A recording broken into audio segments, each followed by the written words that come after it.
Hello again, my DIY loving friends. I'm Sarah, and this is Medicated Housewife DIY, where crafting and mental health come together. Today, we're taking those humble Dollar Tree tumbling tower blocks and transforming them into stunning fall decor that will make your home the envy of the neighborhood. Ready to turn cheap into chic? Well, what are we waiting for? Let's go DIY together. For this DIY, I've got these wood paint stir sticks you can buy in a pack at Home Depot for like $1.50. I've cut them down to remove the little indented part at the top. Actually, my husband cut them down for me because, as you know, I have an irrational fear of power tools. The struggle is real. So now I have 15 of these sticks that are about 9 inches long, and I want to stain these 15 sticks. I am using Varathane wood stain in the color Ipswich Pine, which I will link for you in the description box below. I am staining all sides of the sticks, including the ends and the edges. I use a dry paper towel to wipe away the excess stain and give them some time to dry. I use a ruler and pencil and I make 3 marks on the first stick. I mark about 1 inch in from either end of the stick and then 1 mark in the middle of the stick. And those 3 marks are where I'm going to be attaching these brown colored tumbling tower blocks from Dollar Tree. I ended up getting a case of tumbling tower blocks that are all the 2-color type, and since then I've been trying to find some DIYs to use these brown blocks up and to not waste them. So here I'm going to be using 46 of these brown blocks. I'm also using some Beacon 3-in-1 craft glue, which I will link for you below, but just so you know, you can easily use the Dollar Tree Super Glue wood glue to do this as well. I am also doing this upside down, so the bottom that we see here will end up being the top of the finished DIY. I glue the 3 blocks on top of the 3 marks that I made with the edge of the block at the bottom edge of the stir stick. I also make sure that those ruler markings that are printed on the top of on the stir sticks on one side are up toward the top, because again, the top will be the bottom of the finished DIY. Hopefully that makes sense to you. And then I add some glue to the front of those blocks and attach another stir stick with those printed ruler markings up toward the top and attach it like a sandwich. I used some small craft clips to hold that in place for a couple of minutes just to let the glue set. Then I add 3 more blocks to that second stir stick, making sure that they are lined up with the previous 3 blocks to keep everything straight. And I glue those down, then adding another stir stick on top of those 3 blocks. And I continue doing this in layers of 3 tumbling tower blocks followed by another stir stick, and turning the whole thing on its side every now and then just to make sure the bottom edge stays straight and flat, because remember, that's going to be the top. I'm repeating this until all 15 stir sticks and 42 of my brown tumbling tower blocks are used. When I get to that 15th stir stick, I decided that I needed something in the front of both the first and the last stir sticks to kind of balance the whole thing out. I decided to just add 2 additional tumbling tower blocks to the 2 ends of both the front stir stick and that back stir stick, keeping those 2 blocks in the same line as all of the other blocks on either side. So for those of you that are keeping track at home, that's a total of 46 of these brown tumbling tower blocks and 15 paint stir sticks that were used for this project. And this is my wooden stick and tumbling tower block riser, and I feel like these DIYs are easing us into fall before we dive full on in to all those pumpkins, maple leaves, and pine cones, which are coming soon. For now, let's enjoy some beautiful, rich, warm, brown wood decor pieces to help usher in a stylish fall season. I think this riser does just that. For this DIY, I'm starting with this Dollar Tree bamboo cutting board, and I am also using some of that Dollar Tree faux leather in this reddish brown color.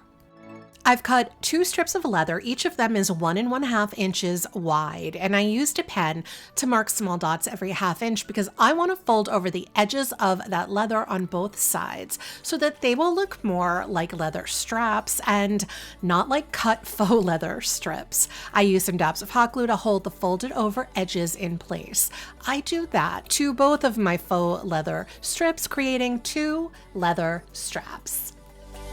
And although I think these are supposed to be brown, they're a really red brown, and I grabbed this brown Sharpie marker.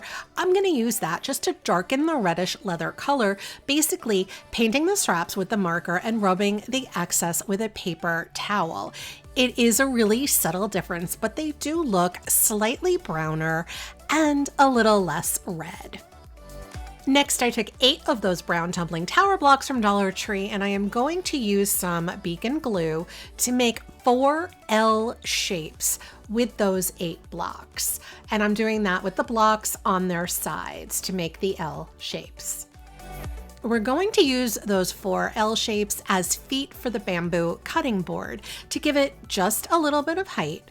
I use a spare block to space out the L shapes on all 4 corners of the bottom of the bamboo cutting board. I am using some more beacon craft glues to secure the L shapes in place. And again, Dollar Tree super glue wood glue is fine for this as well. I measured about a ½ inch in from both ends of my leather straps and use a scissors to make some fringe on both ends of the straps. And I did this for both of the straps just to give them a little something extra.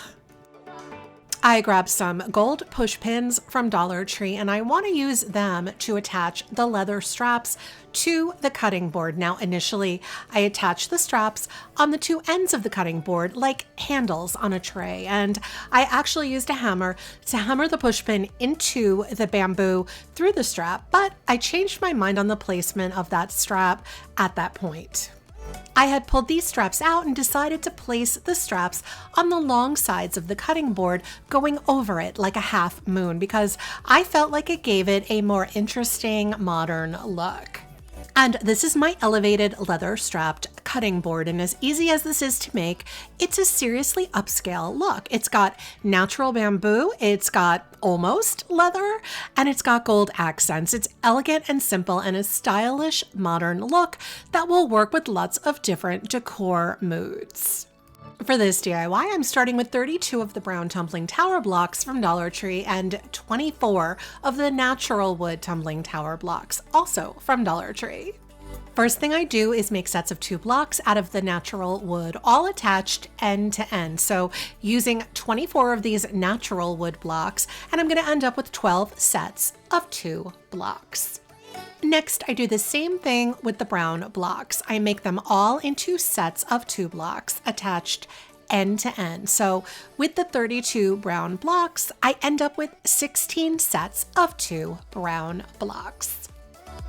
I'm using very strong instant coffee to stain my 12 sets of 2 natural wood blocks. I like to use the coffee like a stain and paint it on. It's a subtle color difference and just makes the wood color deeper. You can always soak your blocks in coffee too. I just find it's more convenient sometimes to use the coffee like a stain. I'm painting all sides and ends of the block sets. I use a dry paper towel to soak up all of that excess coffee.